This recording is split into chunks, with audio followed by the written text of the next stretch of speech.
उर्वरित बातम्या। आजचा दिवस हा महाराष्ट्राच्या स्वप्नपूर्तीचा दिवस आहे असं मुख्यमंत्री देवेंद्र फडणवीस आजच्या कार्यक्रमात म्हणाले। आम्ही जी आश्वासनं दिली त्याचे लोकार्पण करण्याचा हा आनंद आहे। एका अर्थानं हे विमानतळ नवभारताचं प्रतीक आहे। 90च्या दशकात याची संकल्पना मांडली होती, मात्र 10 वर्षात काहीही प्रगती झालेली नाही। मोदींनी मात्र एका दिवसात विमानतळासाठीच्या सर्व परवानग्या दिल्या असं मुख्यमंत्री म्हणाले।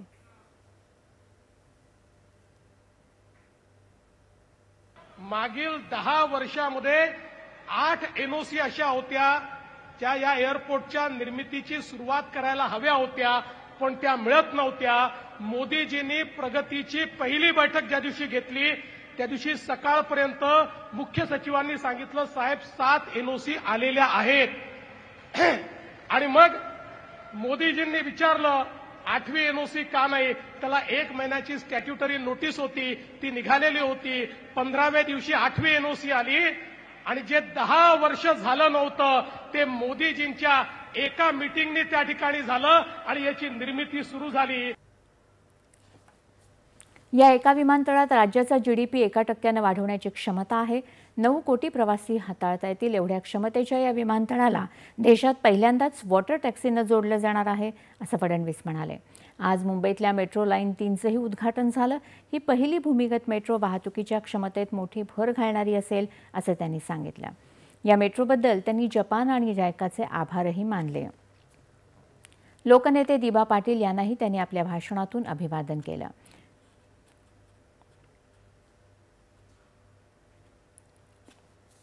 हा विमानतळ भारतासाठी अभिमानाचा दिवस आहे असं केंद्रीय हवाई वाहतूक मंत्री राममोहन नायडू यावेळी म्हणाले।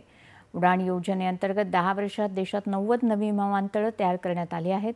या मुंबई आंतरराष्ट्रीय विमानतळामुळे वित्तीय राजधानी असलेल्या मुंबईला हवाई वाहतुकीची राजधानी होण्याचा मानही मिळाला आहे। 2 आंतरराष्ट्रीय विमानतळं असणारं हे देशातलं पहिलं महानगर आहे असं नायडू म्हणाले। केंद्र आणि राज्याच्या डबल इंजिन सरकारमुळेच हे विमानतळ तयार झालं। यातून मुंबईची विमान क्षमता कित्येक पटीनं वाढणार आहे असं ते म्हणाले। स्वप्ननगरी मुंबईत येणाऱ्या सर्वांच्या स्वप्नांना या विमानतळामुळे नवे पंख मिळतील अशा भावना त्यांनी व्यक्त केल्या। भारतातील कानाकोपऱ्यामधून अनेक भारतीय स्वतःचे स्वप्न पूर्ण करण्यासाठी या स्वप्न नगरी असलेल्या मुंबई शहरात येतात। अनेक जण या शहरातून इतर देश विदेशामध्ये जाण्यासाठी त्यांची गरुड भरारी घेतात।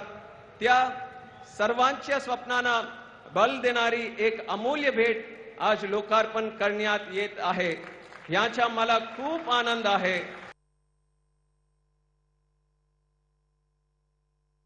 देशाच्या प्रगतीलाही चालना मिळेल असा विश्वास उपमुख्यमंत्री एकनाथ शिंदे यांनी व्यक्त केला।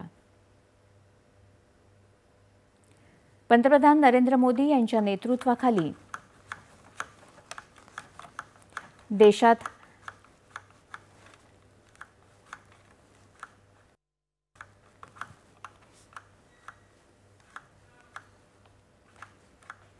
पिछले 10 सालों में मोदी जी ने महाराष्ट्र को डबल टिबल नहीं 5 गुना 10 लाख करोड़ रुपए महाराष्ट्र के विकास को दिए हैं और हमें विश्वास है आगे भी ये सहायता ऐसी शुरू रहेगी। मोदी जींचे हात हे देणारे आहेत। काँग्रेस आघाडी सारखे भ्रष्टाचार करून ओरबाडणारे नाहीये।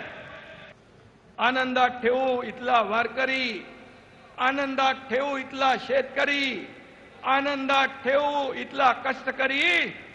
लाडक्या बहिणींचा आशीर्वाद भारी आणि मोदीजींच्या नेतृत्वात महाराष्ट्र घेईल उत्तुंग भरारी। आजचा दिवस मुंबईच्या इतिहासात सुवर्णाक्षरांनी लिहिला जाणार आहे असं उपमुख्यमंत्री अजित पवार यावेळी म्हणाले। या विमानतळातून विकास, सुविधा आणि रोजगाराच्या संधीही त्रिसूत्री साध्य होणार आहे। केवळ मुंबईच्याच नाही तर महाराष्ट्राच्या विकासाला नवी दिशा मिळेल असं ते म्हणाले।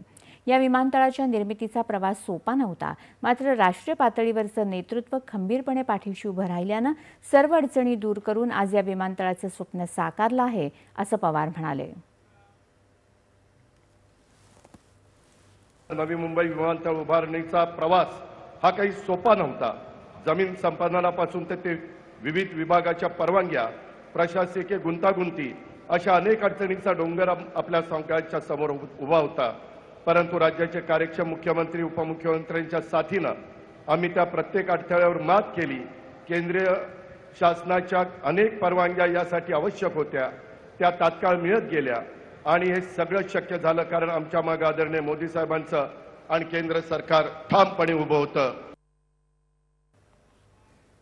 पंतप्रधानांच्या नेतृत्वात देशात अभूतपूर्व विकास होत आहे असं केंद्रीय हवाई वाहतूक राज्यमंत्री मुरलीधर मोहोळ यावेळी म्हणाले. देशातली 50% लोकसंख्या आज कोणत्या ना कोणत्या योजनेचा लाभ घेत आहे. आज सर्वसामान्यांना विमान प्रवास करता यावा यासाठी सरकारनं सुरू केलेल्या उडाण योजनेचा कोट्यवधी लोकांना लाभ होत आहे. या योजनेअंतर्गत सर्वाधिक विमानतळं महाराष्ट्रात कार्यान्वित आहेत असं मोहोळ यावेळी म्हणाले.